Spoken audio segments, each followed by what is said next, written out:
Hindi lang po pala isang beses, kundi 2 beses na po pala naglabag sa batas trapiko itong Quezon City 2nd District Representative Ralph Tulfo. Siya lang naman po ang anak ni Rapi Tulfo na ngayon ay nakaupong congressman, no? At alam naman po nila, mga kababayan po natin, ang batas diyan sa EDSA na bawal pong pumasok sa bus lane, no? Kahit pribado o kahit ikaw po ay VIP. So alam mong bawal yan. Pero pinasok pa rin nitong si Congressman Tulfo. Nagpapakita lang, mga kababayan po natin, na talagang abusado at sinusubukan lang na makalusot.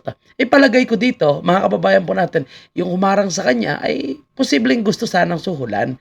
Ngunit mukhang nagmatigas, kaya po siya tinikitan at na-highlight po sa mainstream media, no, sa balita, itong si Congressman Tulfo. Ang sabi nga po ni Rapi Tulfo ay kinausap niya daw po ito para humingi ng apology sa taong bayan. Yes, humingi po ito ng sorry, pero ganun pa rin, mga kababayan po natin, ito po ay hindi madadala sa sorry.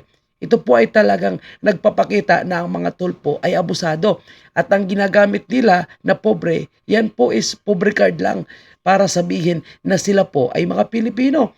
Kasi kagaya po ni Rapi Tulfo, sa totoo lang, mga kababayan, no?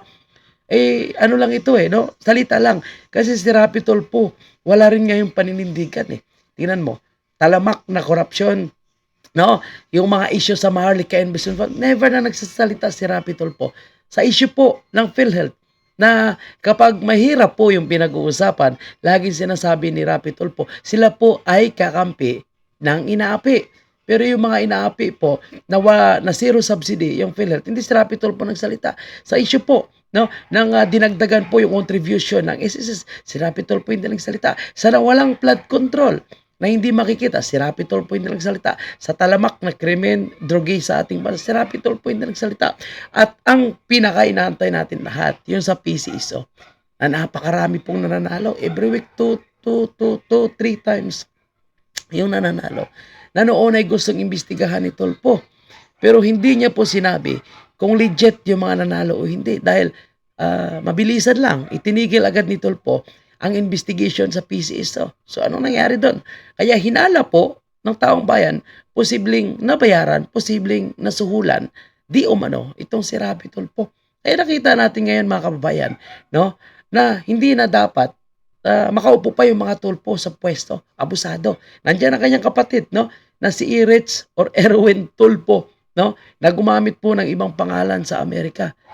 At nang nabulgar na po siya, no, sinasabi niya na siya daw po ay sinisiraan lang. Tulfo yan. Paano masasabi na sinisiraan ka? Iyan pala ay matagal mo na sikreto na hindi mo isinasa sa publiko. Dapat kung ikaw public servant, open ka sa iyong sarili, lalong-lalo na sa mga ganitong klaseng issue. Pero antayin mo pa na ikaw ay mabulgar tapos magpapabiktima ka. Same thing po dito sa anak ni Rapi Tulfo. Di ba? Akala natin isang bisis lang, okay lang. Pero kung 2 bisis mo ulitin, ibig sabihin, sinasadya mo po yan. Kaya dapat po, mga kababayan po natin, no, sa mga butante, kahit anong tao pa ito, kahit sila po ay sikat pa, sabihin nila sila ay tumutulong sa mga mahihirap. Pero ang totoo, pinagpipirahan naman nila Kung walang trending na issue, hindi naman nila talaga itatapik itong sila Tulfo di ba? Mga kababayan natin. So, ito, tingnan nyo to ha. Magpapaliwanag si Tulfo. Nabalitaan ko lang actually, may tumakas ba? Tumakas ba? Nagmaang-maangan pa. Pero alam niya na yung totoo, na hindi naman tumakas. Diba? Okay. So, hindi tumakas.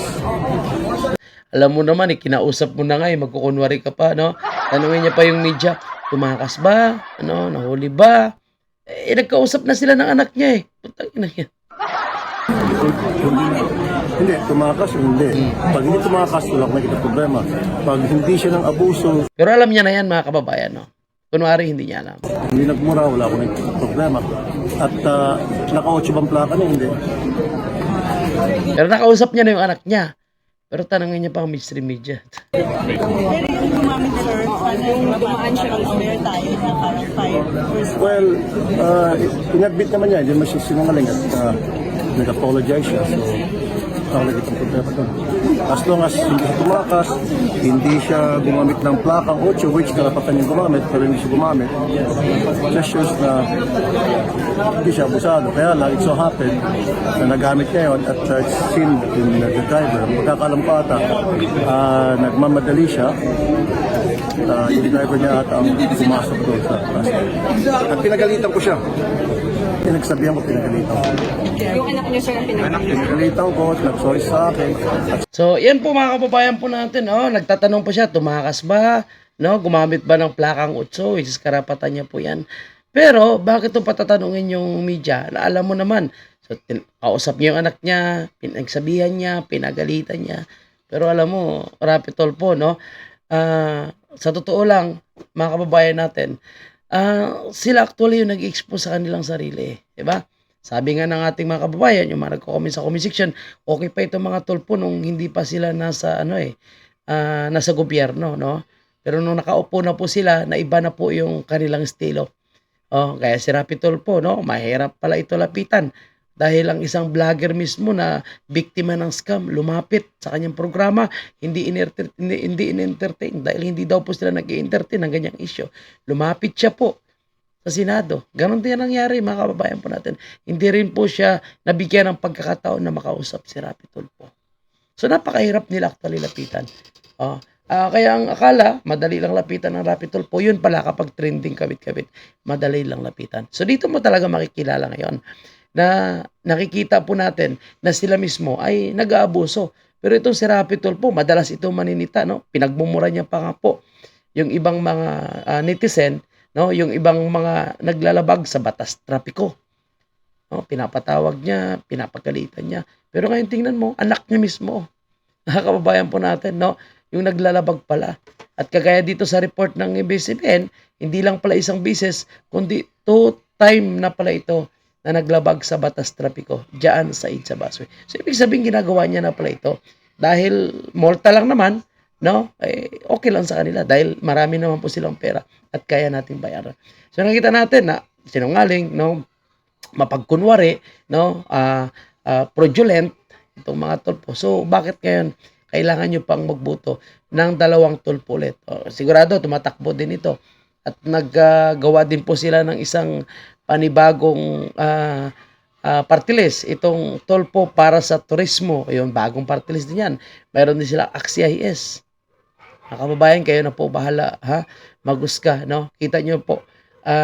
Napakasimple lang na batas trapiko. Bawal pumasok sa EDSA Busway. Pero yung kanyang anak, hindi lang isa, 2 beses pa pala na pumasok. Kaya kung si Tulfo, ang pamilya ni Tulfo ay para sa mga mahihirap, sumunod naman kayo sa batas. Diba? Hindi, kung mo nasa gobyerno kayo, basta na lang kayo lumapag. At kung ano po ang inyong nasimula na investigation, particularly kay Rapi Tulfo, dapat tuloy-tuloy mo na. Dahil ang taong bayan naghahanap ng tamang kasagutan. Ano po yung resulta sa inyong ginawang investigation? Bakit hanggang ngayon wala po kayong ginagawa?